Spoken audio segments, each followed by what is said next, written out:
Next, define the rough and finish machining for the counterbores on top of the mounting block. An iRough and iFinish operation must be defined. Add a new iMachining operation. In the InventorCAM Manager, right-click Operations, add Milling Operation, and select 2D iMachining. The iMachining operation dialog box is displayed, and the default iRough is used for technology. On the Geometry page, click the New button to define the machining geometry for the counterbores. For this operation, the geometry is defined as 3 closed pockets. In the Graphics window, pick on the top edges of the 3 counterbore contours as shown. When the confirmation messages OK to accept are displayed, click Yes to accept each of the 3 chain selections.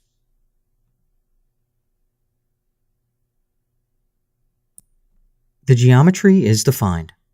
Click Finish to confirm the geometry selection. Switch to the Tool page and click the Select button.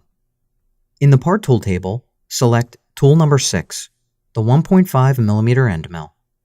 Click the Select button to choose the tool for the operation and exit the Part Tool table. Switch to the Levels page to define the milling levels. Click the Upper Level button. In the Graphics window, select the top face of the mounting block as shown, and then click OK to confirm the selection. Next, click the Pocket Depth button and select the lower face of a counterbore hole to define the machining depth. Click OK to confirm the selection. On the Technology Wizard page, you can view the cutting conditions. The wizard automatically calculated 1 step down to achieve the total depth with an ACP value of 0.9. Because the step-down row is painted red, further reduce the machining level aggressiveness to 1. On the Technology page, the step-down and cutting angles generated by the wizard are shown. Because we are dealing with such a small tool in this case, set the wall island offset to 0.06 mm in the offsets area. Switch to the Link page and move to the Pre-Drilling tab.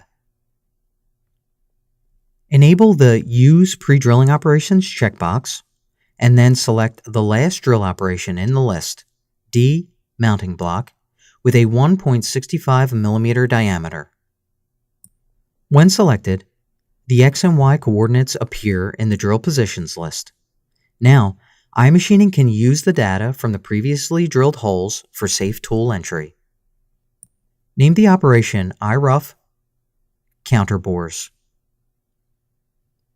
Click Save and Calculate, and then click Simulate. Click the Play button to view the iMachining toolpath at work. As you can see, the tool feeds down into each of the previously drilled holes and performs the pocket roughing toolpaths.